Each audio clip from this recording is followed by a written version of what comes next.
Darling, darling, darling, there's no need to worry.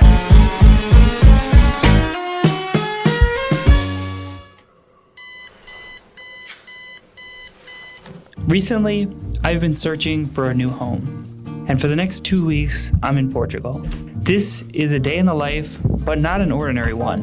Instead, we'll be comparing the cost of living on a monthly basis to New York City to see if it makes sense to move here.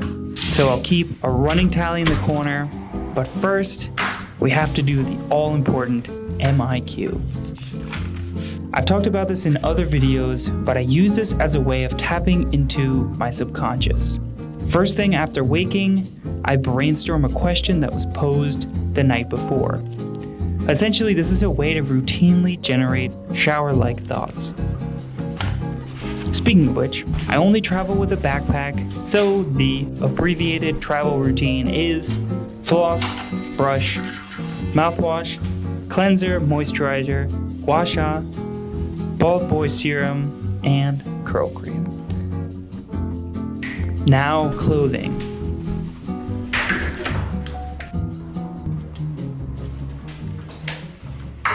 Coffee time. My apartment is situated smack dab in the middle of town, which is why it costs me $16.20 per month. Now this is mostly because it is near a ridiculous view, which I'll show you later. Cross the street and get a little coffee. Interesting thing here, if you order a coffee, you will always get espresso. That's the default. And my default is a double. And while sipping mud, I'll write my to-do list for the day. Then head off to get a little pump.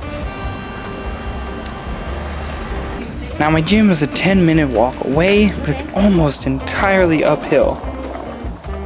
Kind of a good warm-up. Funny enough, this gym costs almost the exact same amount as my crunch in New York City, but it's at least 3 times as nice. Holy Christ, we made it. Let me show you the gym.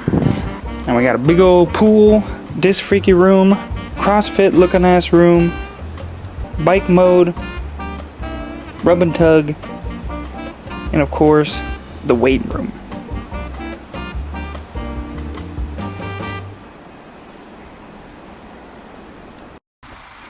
Let's go pick up some groceries. Every time I see the sign, I always think, nice. Now, groceries is one of the biggest differences I've seen compared to New York City. I was paying an average of $120 a week on groceries. Check this out. And that's going to Trader Joe's and being semi-scrupulous.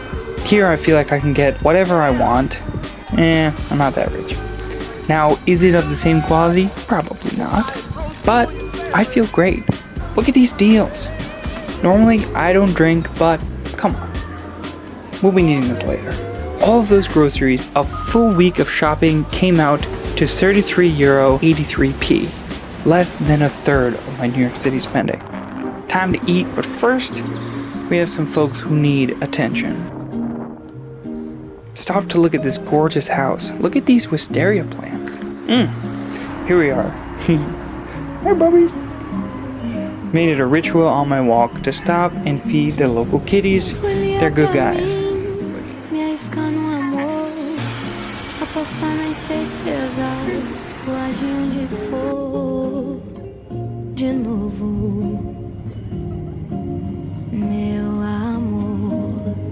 Now we grubbin'. I fucked up this one egg, and for that I'm deeply depressed. Caught in 4K being a bronze chef. I don't want to talk about it.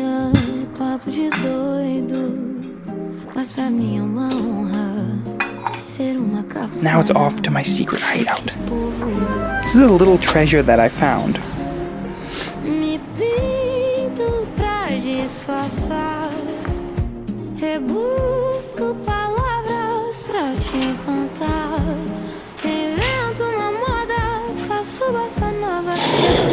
Welcome to my office.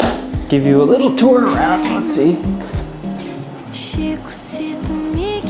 Plants, art, plant. Nice little double desk setup. Get some real work done here. Usually in the office I do administrative tasks, saving the creative stuff for when I get home. And after working remotely for 4 years, forgot how good it was to have a separate space to work out of. And sadly, at 4:45 p.m. I have to go to a work meeting, my one of the day, which I usually like to take in the common area. This place costs me 80 euros a month, and I haven't even shown you the best part. Look at this view.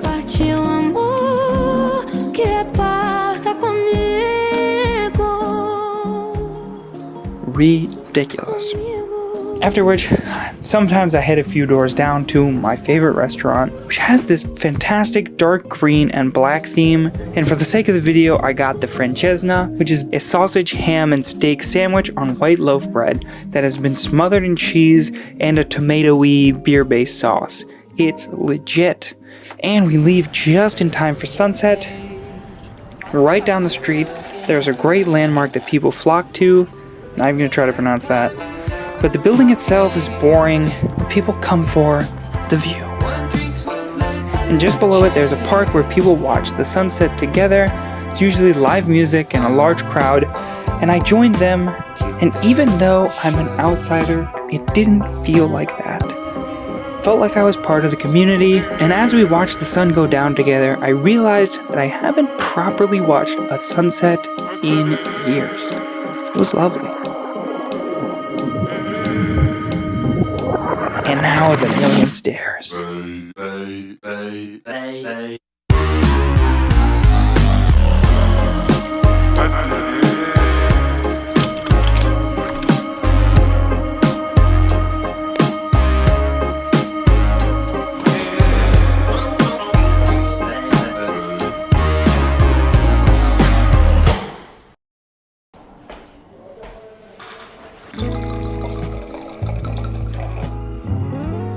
Back home, this is where I tuck into some creative work. Honestly, as of late, most of it has to do with YouTube.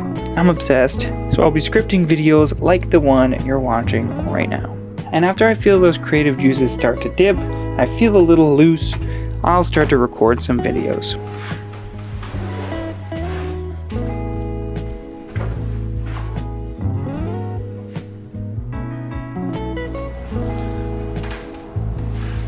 Hey, what's up, guys?